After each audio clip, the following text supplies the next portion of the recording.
La malaria es una enfermedad potencialmente mortal, causa 1.000.000 de muertes al año según la OMS y es causada por un parásito denominado Plasmodium, el cual es el agente etiológico y este se transmite por picaduras y succión de sangre de mosquitos de la hembra infectada del género Anopheles, el cual es el vector de transmisión. En el mundo hay más de 400 especies de Anopheles, pero solo 30 de ellas son vectores importantes del paludismo. El periodo de transmisibilidad se da mientras el hombre infectante por el mosquito tenga gametocitos circulantes en sangre. Los agentes causantes de malaria en humanos son 4 especies de protozoarios del género Plasmodium. Primero es el Plasmodium falciparum, que es el más virulento. El segundo es Plasmodium vivax. Tercero, Plasmodium ovale. Y cuarto, Plasmodium malaria. En Colombia, las especies más frecuentes en zonas endémicas son los Plasmodium vivax y el Plasmodium falciparum.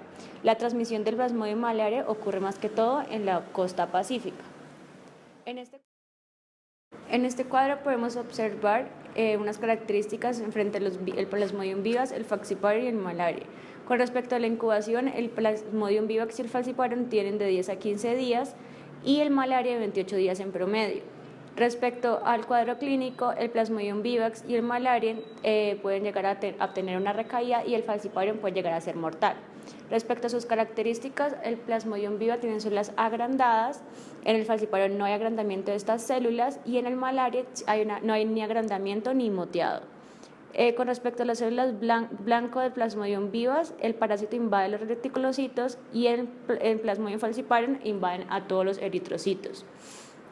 Con respecto a la parasitemia, que es parásitos por microlitro en sangre, en el Plasmodium vivax hay de 30.000 parásitos por microlitro en sangre, en el Plasmodium falciparum de 200.000 a 50.000 y en el Plasmodium malaria menos de 10.000. Y podemos concluir que el Plasmodium falciparum causa más parasitemia en los humanos.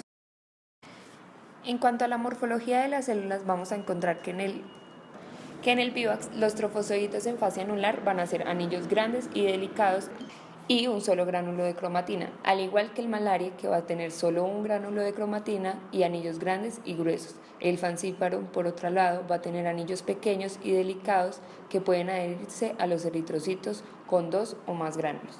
El pigmento de los trofozoitos en fase de desarrollo para el vivax va a ser fino, pardo claro y disperso, como se puede observar en la imagen. Para el falciparum va a ser grueso, negro y con cúmulos, y para el malaria grueso, pardo oscuro y con grupos diseminados. En cuanto a los trofozoitos viejos, vamos a tener que en el vivax van a ser muy pleomórficos, en el falciparum van a ser compactos y redondeados y en el malaria en forma de banda. Los esquizoantes maduros, tanto en el vivax como en el falciparum van a ser más de 12 y en el malaria van a ser menos de 12. Los gametocitos van a ser en el vivax y en el malaria redondos u ovales y en el falciparum semilunares. Su distribución periférica en el vivax va a ser en todas las formas al igual que el malaria y en el falciparum solo van a ser anillos y semilunares. En cuanto al paludismo clínico, tenemos que cuando los merozoitos provenientes de los hipozoitos en el hígado se liberan y no experimentan fagocitosis en la corriente sanguínea, reaparece la infección eritrocitaria, lo que denominamos recaída, y con ello surgen de nuevo el cuadro clínico por la infección de los eritrocitos. La recaída consiste en un acceso febril de aproximadamente 40 grados centígrados, precedidos por escalofríos y seguidos de una intensa sudoración que se repite cada 48 o 72 horas. Esta puede ir acompañada de cefalea intensa, mialgias, atralgias, náuseas, vómitos y malestar en general. En la clínica vamos a encontrar que también se pueden presentar anemias normocíticas de gravedad, leucocitosis transitoria, leucopenia, las pruebas de función hepática si obtienen resultados anormales durante los ataques, presencia de proteínas y cilindros en la orina de niños infectados con Plasmodium malaria que sugiere nefrosis coartana. En infecciones por Plasmodium falciparum, el daño renal puede originar oliguria y el desarrollo de cilindros, proteínas y eritrocitos en la orina. En cuanto al diagnóstico, se deben hacer 3 láminas, 2 para gota gruesa y 1 para extendido de sangre periférica. En cuanto a la gota gruesa, se debe hacer normalmente una punción digital del dedo índice de la mano sobre una lámina portaobjetos que se debe analizar bajo el microscopio.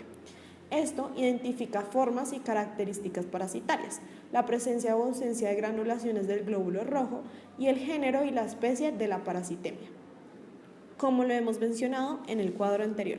Es importante que las muestras se tomen durante el cuadro clínico y se debe eliminar la primera gota de sangre por su hemodilución. Se toman 3 muestras, se hace un cuadrado en la lámina y se deja secar. Posteriormente se le aplica azul de metileno fosfatado para destruir los glóbulos rojos para poder observar solamente los parásitos libres. Después se introduce en azul de metileno y se lava utilizando la solución de buffer. Para la interpretación se deben leer mínimo 200 campos microscópicos.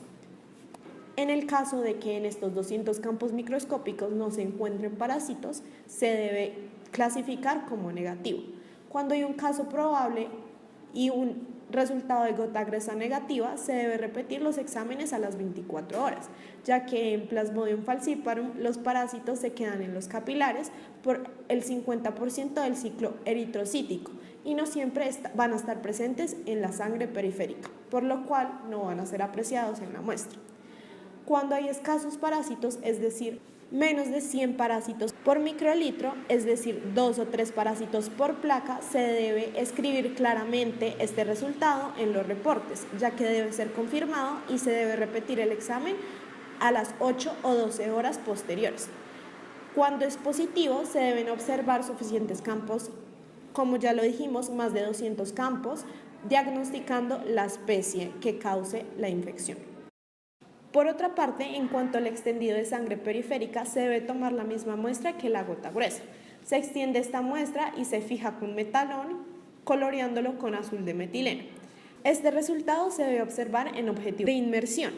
El extendido se observa desde el segundo tercio final de la muestra, donde los glóbulos rojos no se superpongan. En cuanto a las pruebas de diagnóstico rápido, la PCR es un dispositivo que cuenta con un papel de nitrocelulosa que tiene proteínas fijas en él, los anticuerpos, que se van a unir a los antígenos del parásito que están presentes en los glóbulos rojos de la muestra. Cuando se presenta esta unión entre antígeno y anticuerpo, se evidencia una reacción de color violeta.